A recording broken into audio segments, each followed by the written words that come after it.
Well, welcome everyone and good afternoon. And thank you for joining us for the Understanding Place in Southern California with SCAG RDP Tools Roundtable session. My name is Lyle Janisek, and I'm a Senior Regional Planner here at SCAG. And today we are going to cover several cool, unique tools that SCAG has developed over the last couple of years. So since the integration of the regional data platform, SCAG has had the opportunity to develop several types of tools to streamline and enhance regional planning practices. Our panelists today will demonstrate 4 unique tools which can assist with understanding how our built environment functions economically, geographically, and sustainably. Each panelist will have about 10 to 12 minutes to demonstrate each tool, followed by about a 3 to 5 minute Q&A session. That way you can ask your questions about that tool directly to that panelist. And then if there is extra time at the end, we will open the floor again for another Q&A session. So in today's roundtable, SCAG staff will introduce you to our regional data platform, or the RDP. We will also provide tutorials for 4 of our RDP tools, including the Economic Trends tool, the Parcel tool, or what we call Helper, SoCal Atlas, and Streetlight Data. These tools are publicly accessible and help meet our regional data goals. So a little bit about the regional data platform. The goal of the RDP is to support regionally aware local planning and locally informed regional planning for more cohesive and sustainable region. SCAG has partnered with Esri to develop the regional data platform, or better known as the RDP. The RDP is a revolutionary system for collaborative data sharing and planning designed to facilitate better and more efficient planning at all levels, from the cities and counties of all sizes up to the region as a whole. Overall, the platform is envisioned as a platform for a smarter region with 3 major goals in mind, and that is supporting regionally aware local planning, locally informed regional planning, and for a more cohesive, sustainable region. The first goal is to provide access to data, modern tools and best practices to support stronger planning and information-based decision-making at all levels. The second goal is to streamline the exchange of data with jurisdictions and partners across the region while establishing procedures and standards for geospatial data consistency. And finally, through the RDP, we establish a community of planners, GIS professionals, and practitioners to foster collaboration and collective learning, as well as guide the long-term growth and evolution of the regional data platform. So without further ado, let's get started with the demonstrations of our new tools. So for starters, I'd like to introduce Gigi Moreno, who is SCAG's senior demographer, and as she presents on our Economic Trends tool.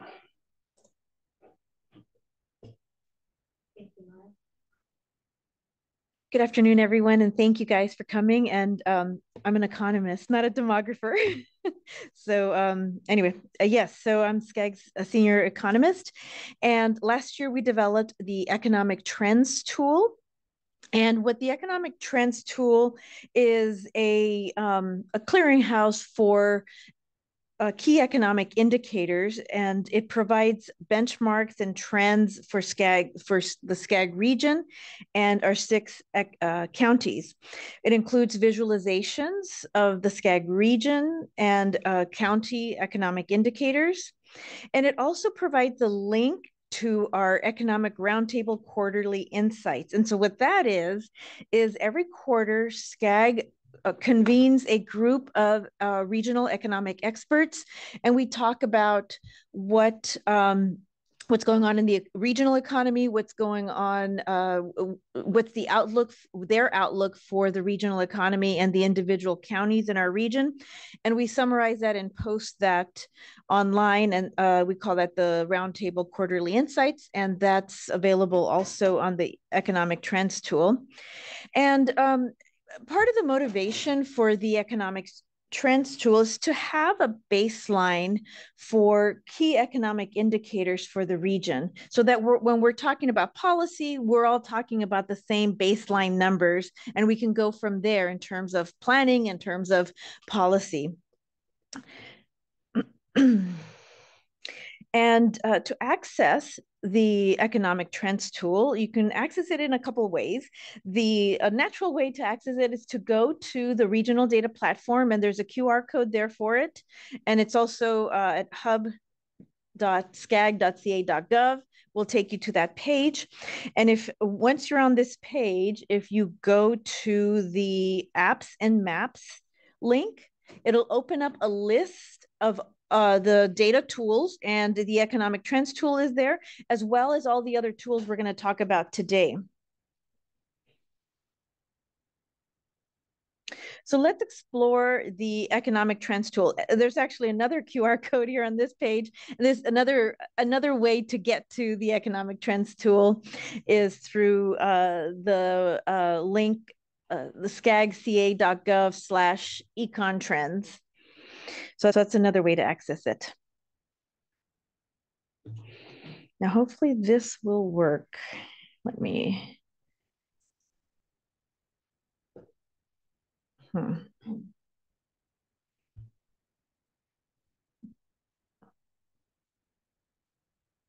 Okay, well, I'm trying to open up the, I don't see it on here.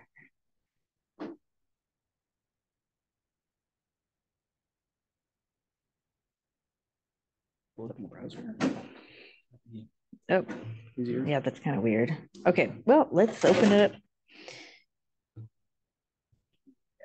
Then here. Yep. All right, so, well, that's not.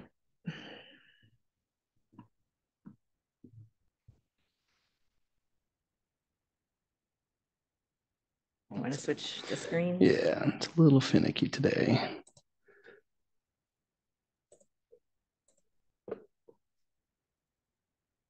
There we go. All right, there we go. So let's go back to, I'll show you how to access it. So apps and maps. And this is where all the apps that we're talking about today will be housed and are housed. And so the economic trends tool is the first one. And it's also the broadest in terms of information is about the broader regional economy, whereas everything else it's at a finer level of detail.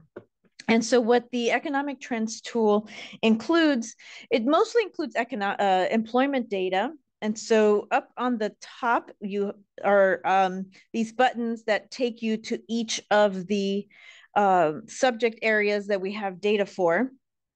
And before I show you some of the functionality of these the different subject areas, I wanted to show you, this is where you can find the link to the economic roundtable update. So every quarter, there'll be a new update. And there should be a new one toward the end of next week for the third quarter, actually the fourth quarter meeting, which we have on Friday. And it'll be an update of the regional economy based on the expert opinion of our economic roundtable. So let me get back to the,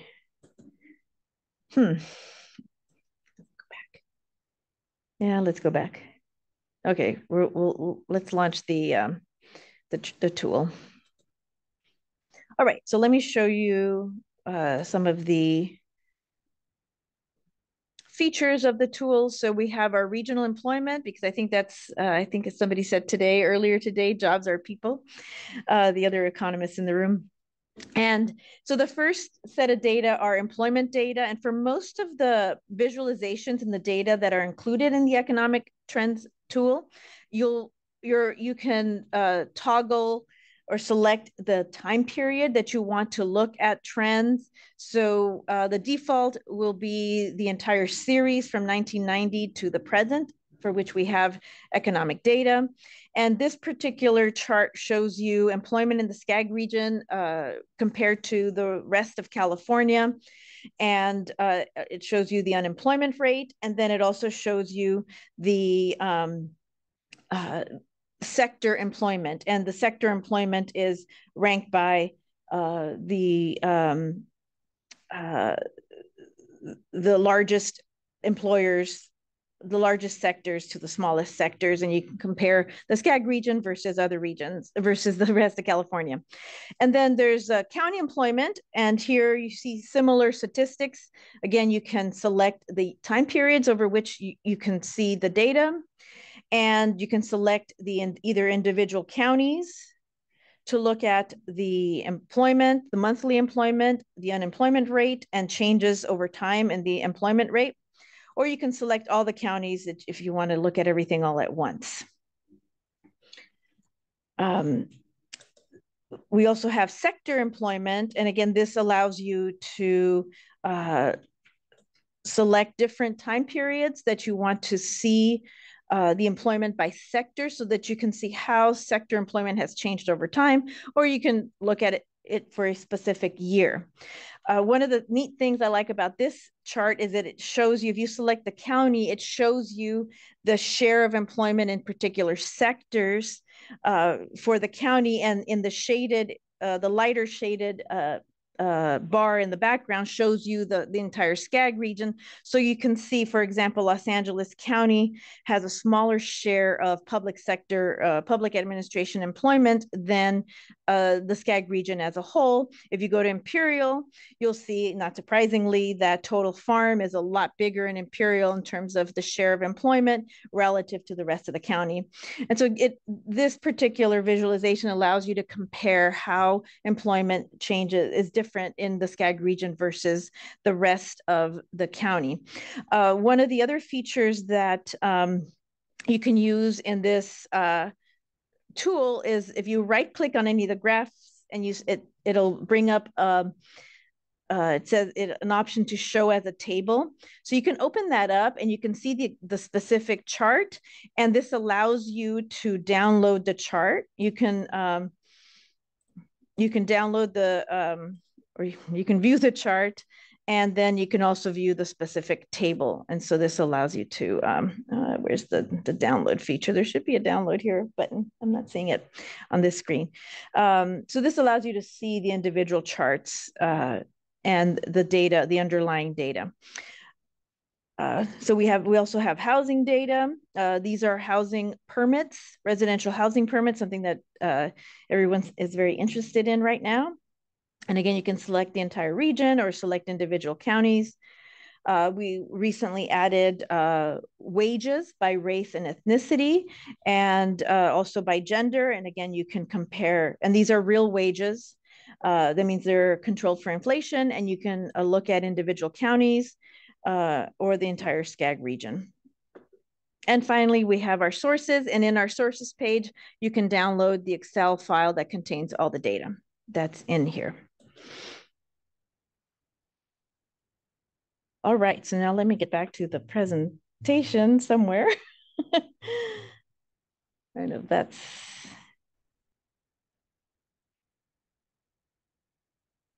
All right, you're gonna have to help me because I'm not, this computer set up differently.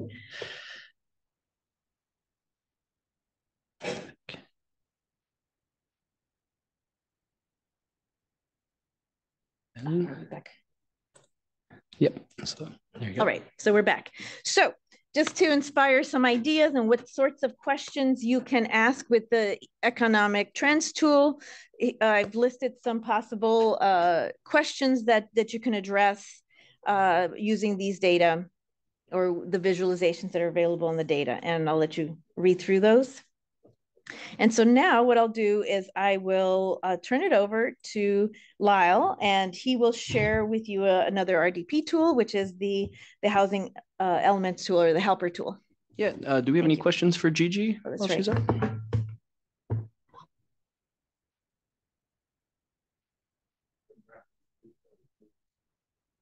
I'm sorry?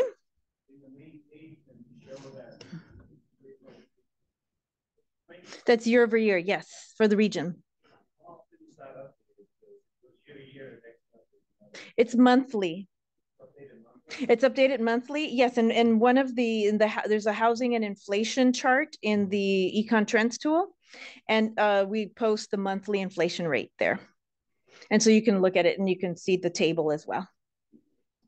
Okay. Any other questions?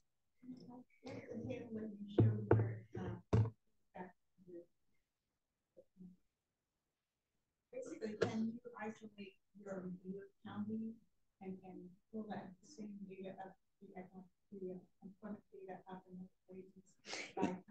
Yes. So let me, okay, let me read. I see the Zoom tools. Yes, you can. So you can just select whichever county you, yeah. It's a little finicky. Okay. And we can just leave it here. Okay. I don't want to start. All right, so that's a good question. So we go to the wages page. So right now it's showing the SCAG region. And so for example, say you're interested in looking at Los Angeles County, there's Los Angeles County, and you'll see the relative wages by race. This particular chart does not, but I think that's a really good point. And we do have the data. We've recently collected the data for industries, and that's definitely something we can add as we improve the tool. Actually, that's one of the other things that I would like to point out is that this is a new tool. So if there's any suggestions or any data that would be particularly helpful, and I think wages by sector and race are on our to-do list already. And so we'll definitely be adding those. Any other suggestions for data that would be helpful in helping you answer questions, let me know, and or let us know, and we'll work on trying to include that. So at this point, we've already collected the wages by race and sector, and any other economic indicator data that we're able to put together, we can try to put it on here. So, yes. I don't know if this is related to specialty economics, but it'd be helpful to understand where these jobs are in particular parts of the county, so that understand some patterns. You work as a transportation agency, that understand where people are coming. What they understand is a lot of jobs that are moving remote, but there's certain sectors that are person. Yeah, so we'll have to come up with some way of representing working from home and where things are. All of these data are reliably published monthly at the county level. And so more refined data are less available. And so, but that's definitely something to think about. So that would be useful. You just said that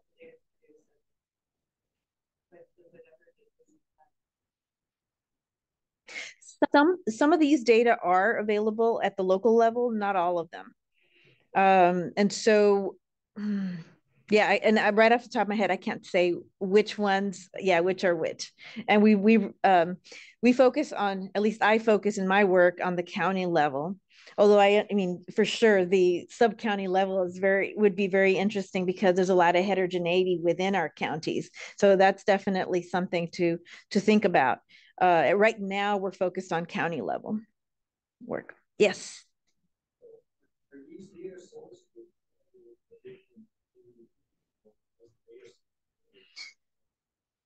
Yes, so all the employment data are from EDD. And then the demographic data are from census, the housing, and the housing data is from the building permits survey and building permit statistics. Inflation is from CPI, from BLS, from the Bureau of Labor Statistics. All the sources are on one page and not on the individual pages. They're at the back page.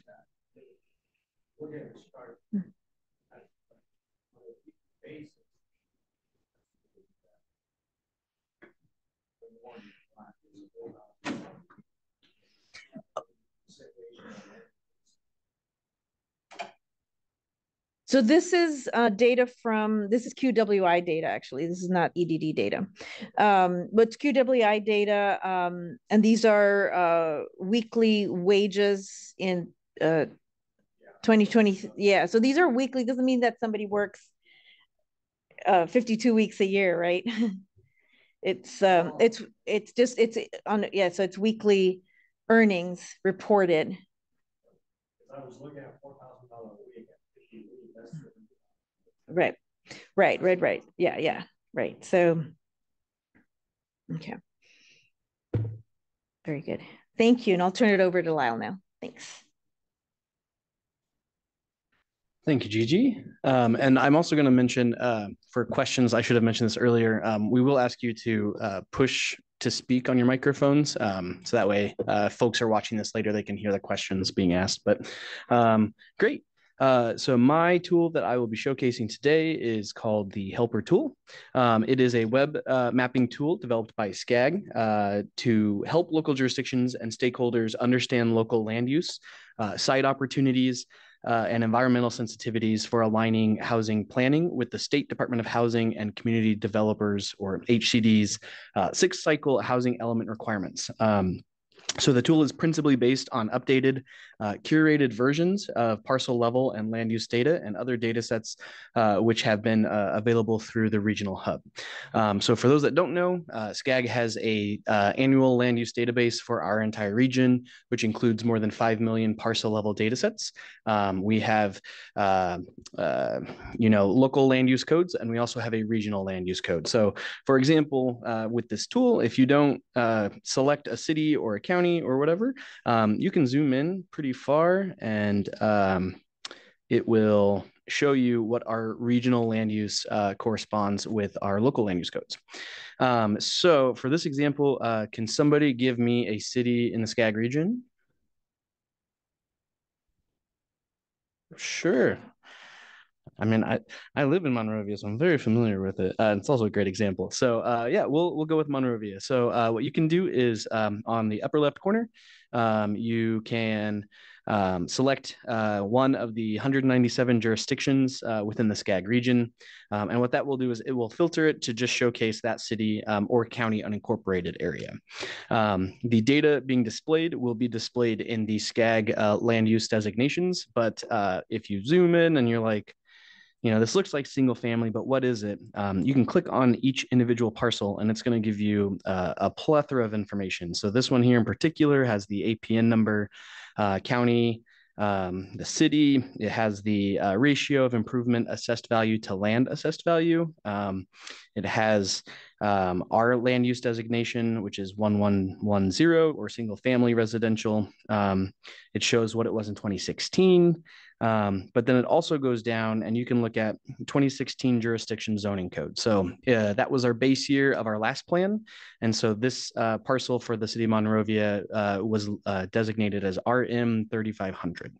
It also goes down to show, is it publicly owned land, whether or not who owns it if it is a publicly owned parcel, the building square foot area, the name if it's in a brownfield, just a lot of different information. So our data set is really large and downloadable. As you can imagine, it has 5 million records and I believe around 100 fields of different parcel level information. So make sure if you are going to download the whole data set, you have great Wi-Fi connection and a little bit of time. But another unique tool factor about this tool is we can start to look at various different things. So for what we did for this was we wanted to try and create a tool that was easy for local jurisdictions to pick out sites for their updated housing elements. So we took the guidelines established by HCD, and then we started to create filters. So for example, vacant parcels of appropriate size. You can click on this information tab, and it will show you HCD's site inventory guidelines and what are they looking for like applicable and appropriate sizes of sites. Or you can actually click on the filter tool, and it will filter out everything that is not of the correct or appropriate size for the tool. It looks like there are a few things here and there, but as you can see at the bottom left, it will show you the number of selected parcels. And that number changes depending on how many filters you have. So if you turn it back on, you can see there's 10,853 parcels in Monrovia, but if you want to look at appropriate size, you can select that. Say a city wanted to change this and say, we don't want, more than, or maybe we want to go up to like 20 acres. They can come in and easily change that. And then what I always recommend is closing it and opening it back up. And so you can see that it went from 40 parcels to 43. So it's very customizable, but our filtering options are already set to kind of HCD standards. Same with lower valued commercial retail. It's going to showcase, variety of places. As somebody that lives really close to this Huntington Oak Center, I can confirm it would be a great place to potentially include some housing or other opportunities. You can filter based on publicly owned land. And then alternatively, what we also included in this process is a way for local jurisdictions to try and find sites that are in alignment with our regional transportation plan and our sustainable community strategy. So in our last plan, we will be having an eventual helper 3.0 when our current plan is adopted, hopefully next April, which will make some more customizations. But on our last plan, we had identified parcels that were inside priority growth areas and outside of environmentally sensitive areas.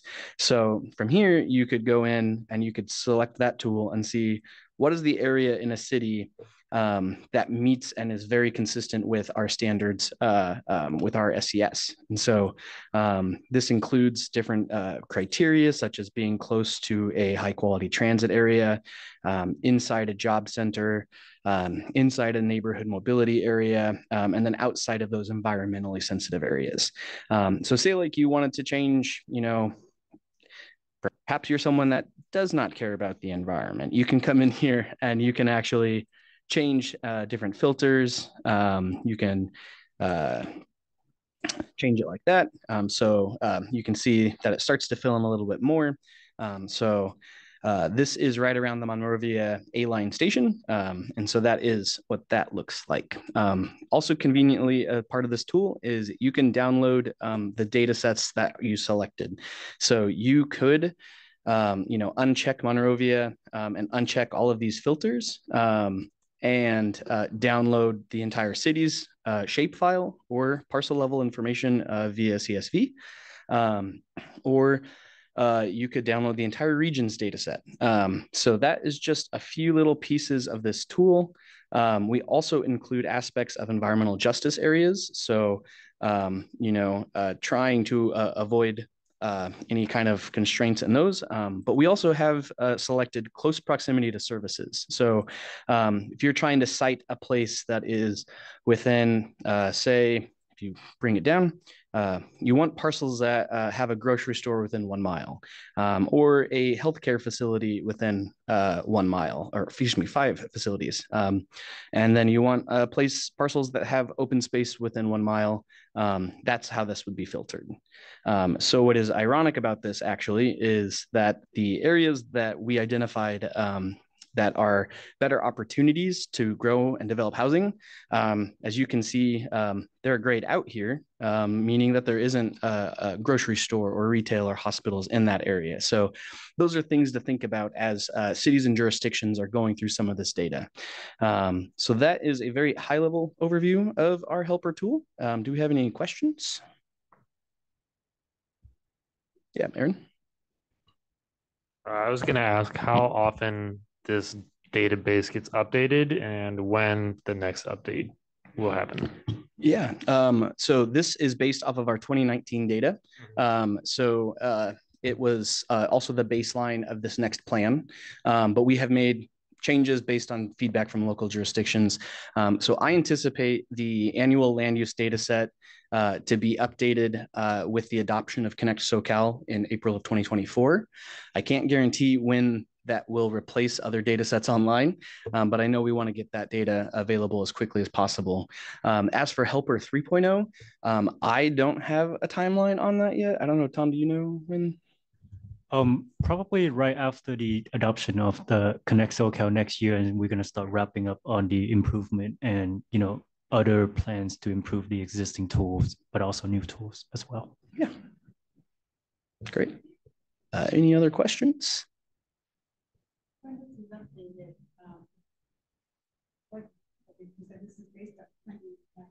Mm-hmm.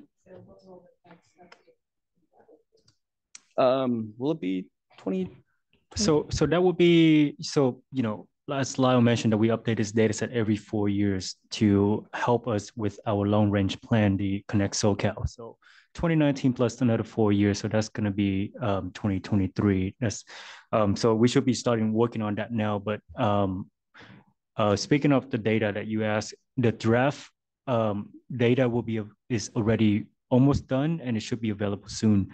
It won't get released publicly yet because the Connect SoCal is not updated or is not adopted. So we don't have it published, but for research purpose or for local jurisdiction technical assistance, we do provide that data upon request.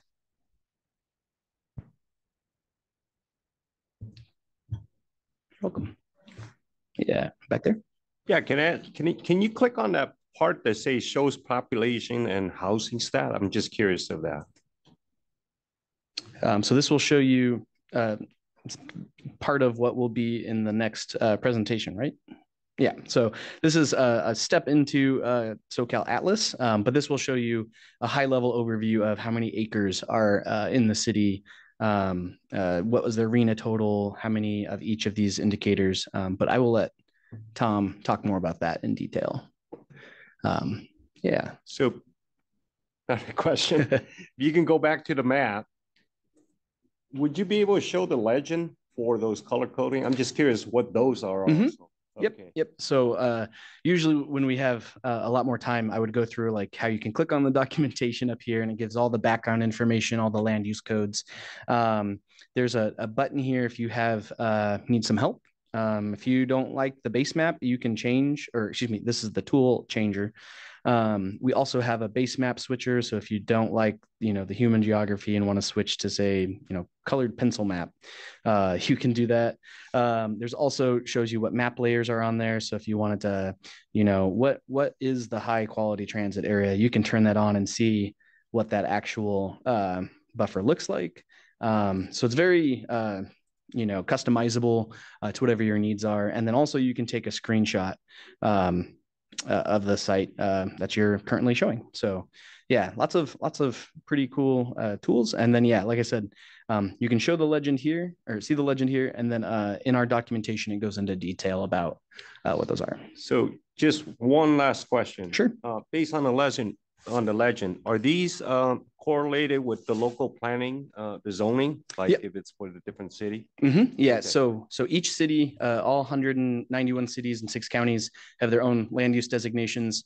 And we have a huge Excel file that corresponds their local code to as close to our SCAG code as possible. So it tries to give a really general, but like very good and close approximation of comparing it to one another. So thank you. Yeah. Cool. All right. Well, I will turn it over to my colleague, Tom. Sure.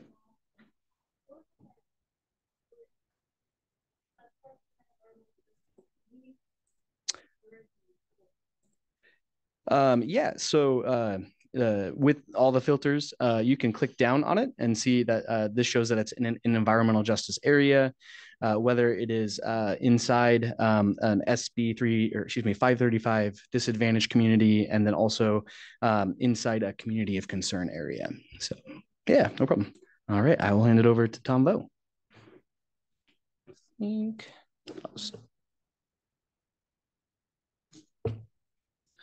All right. Good afternoon. Thank you, Lyle, for the great introduction and presentation of the tool there. So my name is Tom Vo, and I'm the Principal Regional Planner here at SCAG, working in the Planning Strategy Department in the Planning Division. So as you have just saw right now that, Helper is one of the tools where we have designed specifically to help local jurisdictions with housing element updates. And then eventually, this tool will be transformed into something bigger than just housing element updates. You can think of it like a smart land information system or some sort of like land use information system where you can get a lot of information about the particular parcel, and you can do a lot of things on that. But for my tool that I'm gonna demo today is focusing is called SoCal Atlas. And this particular tool aims to provide various key demographic and socioeconomic statistics through a collection of maps and dashboards. So this one is not SCAG maintained or curated, maintained database.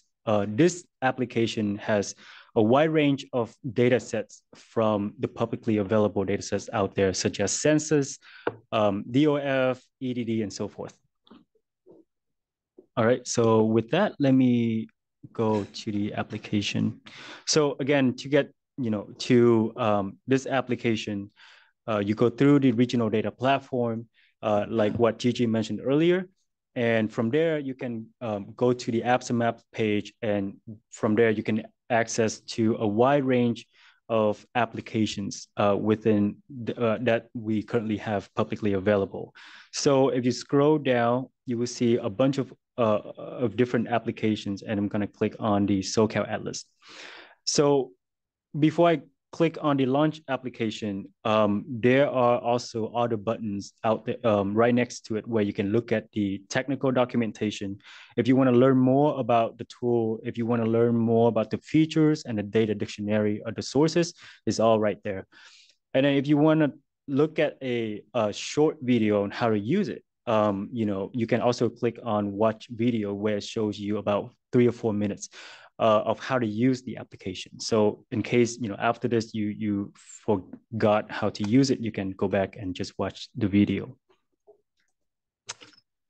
All right, so one of the innovative feature of this application that I must mention is that when we were working on the regional data platform, the RDP, we try to come up with different methods, different innovative,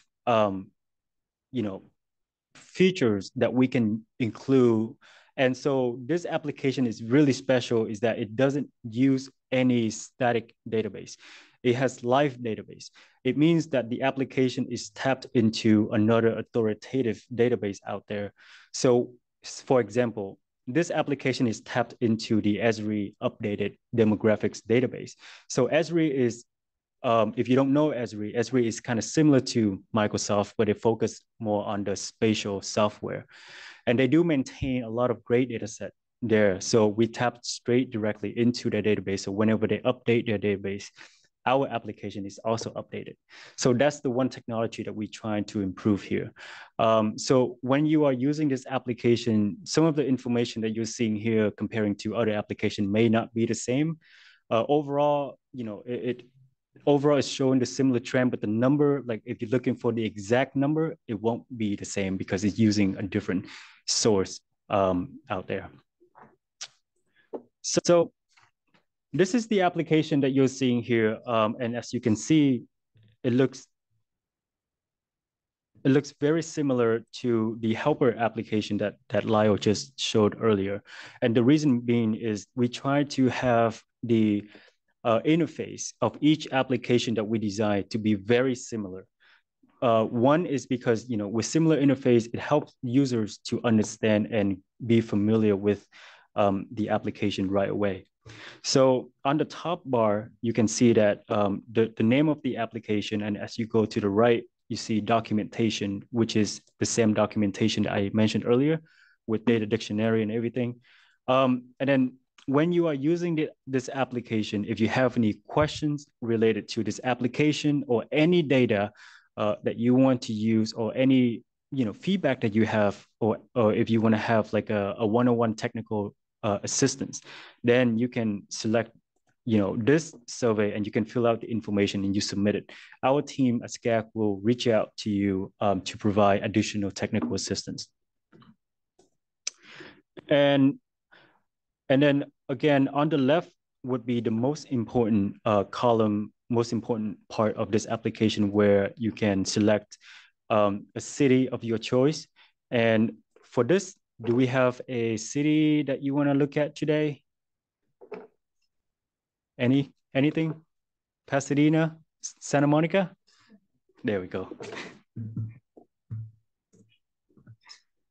All right, so when you click on Santa Monica, so you can see that it, as default, is selected the census population, but On the left hand side right there, you can right under choose a topic, you can choose a variety of different key indicators from, housing, employment, vulnerable population. And once you select a topic, it will also populate more detailed variables on the top right, on the top bar there.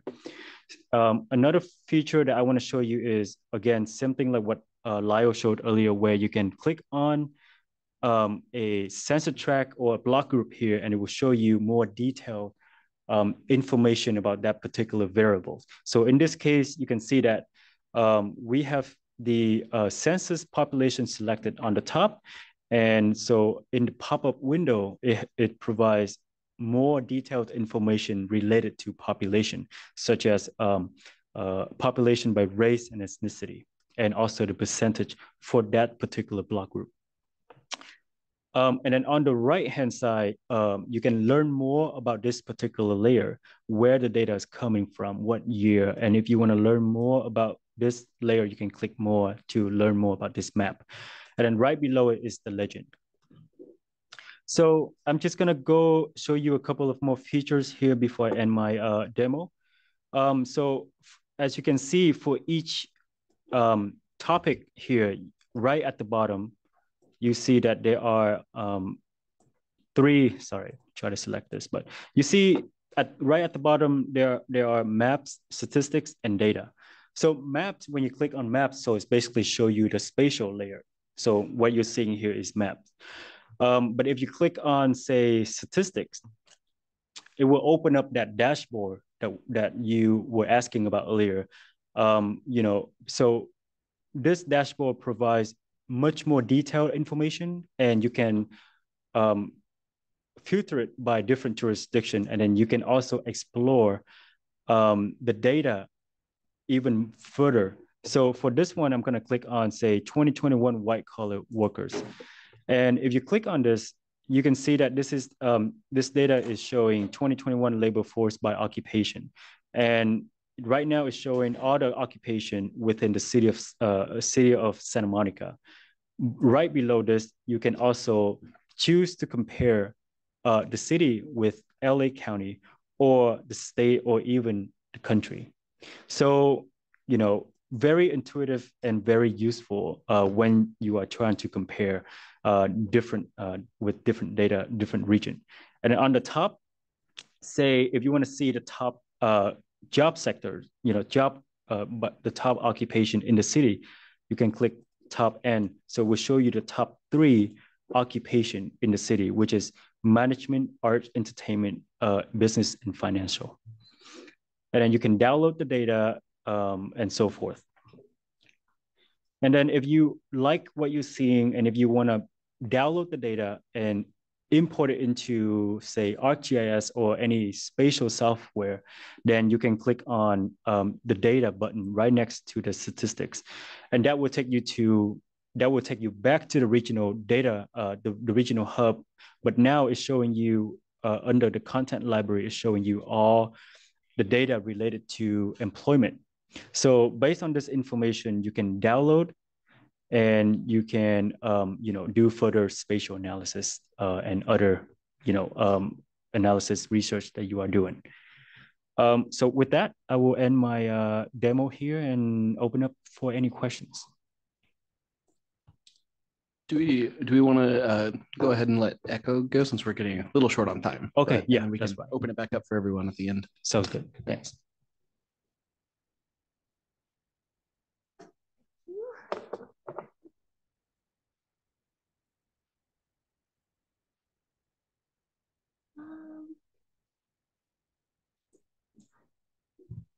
You can close out of some of the top left tabs, and I think this streetlight one. Oh, there you go. Is this? All right. Okay. I hope you're all still having fun learning about all the SCAG tools. I'm Echo, and I am going to talk about another tool that's recently become available on SCAG's regional data platform, which is Streetlight Insight. This is a big data platform powered by mobile devices and sensors. It's a tool that I personally got. Sorry. Do you want to pull the mic closer to you? Right. Okay. Forgot about my height. It's a tool that I personally got very excited about because these data can really expand our understanding of travel modes and trip characteristics, which are important factors to think about when we talk about and also plan for sustainable growth. So Streetlight is intended for governmental use as well as consultants who do work on behalf of governments for the duration of this project. I will walk you through the sign up process very soon. But before that, I want to give you some examples of the metrics and features that are available through this tool because my demo exercise can only include a very small part of what you can do with it. So first, there are many different types of analysis that you can do with Streetlight Insight.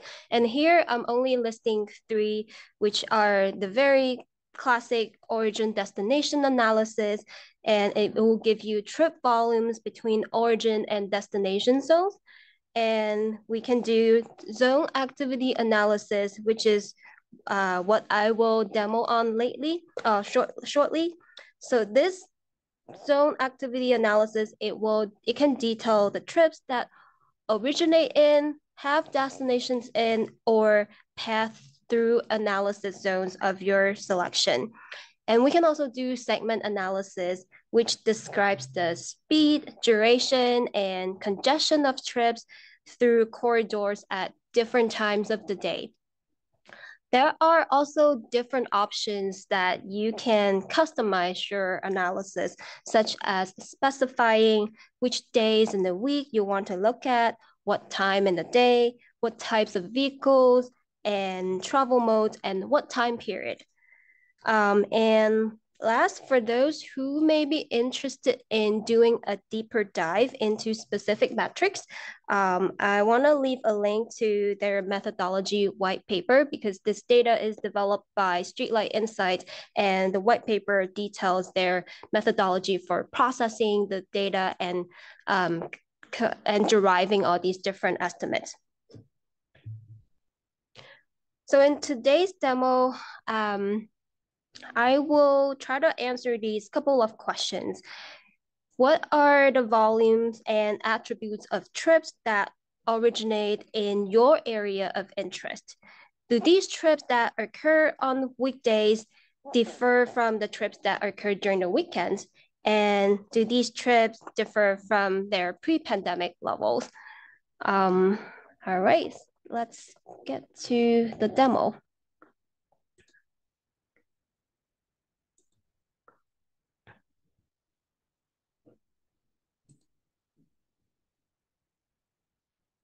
Okay, so now we are back to this. Now we're back to our regional data platform. All the feature apps are here, and here is Streetlight. So this is where, before you use this tool, you need to request a license, and this is where you can request this license. So you just go here. It will give you a very short interest form for you to fill out. I do want to point out that Streetlight Insight is made available through SCAG by the state's Regional Early Action Planning grant. Therefore, all the projects should be promoting the objectives to, as mentioned here, to accelerate infill housing, affirmatively further fair housing, and reduce vehicle miles traveled. And the form will ask you about some basic information and also information of your project. I check with my colleagues. Usually after you submit the form, you will wait about a week to hear back from them, and then you will gain access to Streetlight Insight. So now let's launch the application. Oh, there's something new here. That's very fresh. All right. Okay. So, so this is a platform. This is how it looks like after you gain access. You will set up your login credentials and you get here. And when you want to start a new analysis, you just click the little plus button here. And as I mentioned, there are many different types of analysis you can do with Streetlight, and I only try a few of them, and mostly I do zone activity analysis, and that's what I will select it for the demo today. So here I click select, and here's the place that you will customize the different options for your analysis. First off, you will put in the basic info of your analysis. Here I am just gonna put like quick demo. This is what we're doing. And you can select a mode of travel that you want to look into. And for today's demo, I'll do all vehicles. So there are two types of all vehicles data. One is LBS plus, which is short for location-based service data. And the other one is CVD, which is connected vehicle data. I will mention that CVD, it's only available after April 2022. So if you want to do like a more time series analysis, for example, if you want to compare 2022 to 2019, you want to use the location-based service data. And that's what we're going to do today. And these are optional. We are going to skip that. So next, we will customize the time periods that we are interested in. So as I mentioned, the location-based service data allow us to do a more like a trend analysis that are across several years. It's available from January 2016 to April 2022. However, I do want to mention that if you want to compare two time periods, you want to set up this analysis two separate time. So for example, let's just clear all these and we're going to click add data period. So for example, if we want to compare the first quarter of 2019 to the first quarter of 2022, we will have to download the data twice. So here we're going to put the first quarter of 2022, April 30.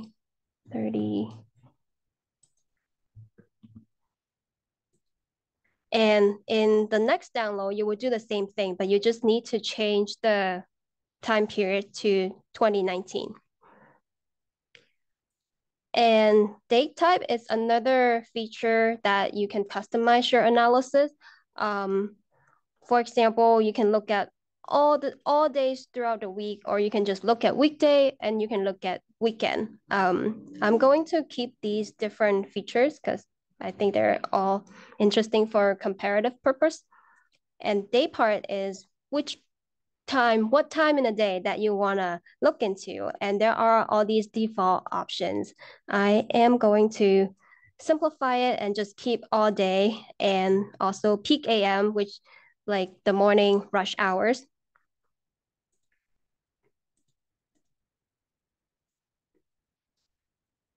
So after selecting our time periods, we are asked to select our zone. So the cool thing about Streetlight is that you can select zones at different scales. You can select it for the entire county, or you can select it at the neighborhood level. So there are standard areas like block group, census tract, and zip code that you would just go to standard areas and make the option. So for example, let's do zip code, which is a little easier to memorize. Want to do zip code, and then we'll just go to the map. For example, we can type in a zip code that we're interested in. Here's an example. This is where the SCAG office is at. That's our zip code. Yeah, and you can start making the selection here on the map. So for demo, I selected a couple zip codes, including the one where we're at right now and some neighboring zip codes, and we'll hit next. And the last feature that you can customize is trip attributes. So we want to learn about these different trip attributes like travel time, trip length, trip speed, and circuity, which is how many stops that particular trip has. If you don't, a lot of the time, just to save some time, if you don't need these features, you can unselect them. Just keep what you need. For example, here I'm keeping travel time and trip length, and there you go. You just hit confirm one last time to go through the parameters, and you will do confirm analysis. And Streetlight will start to run your analysis. Apparently, it's gonna take some time to run, so I create some demos previously and some other analysis I've done before. And what you can do is that you can download the data that you just selected, or you can also have a quick view of these trip volumes through Streetlight's platform. This is just to give you one example. Ooh, wow. This is way too 3D. Okay, yeah. So this is just a quick view giving you the trip volumes in this area, and we can see that it varies by zip code. And if you want to have a little fancier graph, you can make it 3D, although it doesn't look very nice in what I'm currently have here. But I think what's more useful is to look at the data that you download, which is actually in Excel form. So it's very accessible to many users. I am happy to go into the Excel format if people are interested, but I think we're at time, and I am happy to take questions. Yeah, we are at 3:06. We're a little overtime, but yeah, if folks did have any questions, you're welcome to stick around and ask us. I don't think any of the four of us are jetting off real quick. So yeah, stick around if you have questions. Thank you. And I do believe that wraps up the demographic workshop as well. So feel free to go check out the RC room to see if there's any other guests that you'd like to talk to or ask questions with. But thanks again for coming, and we hope to see you again next year.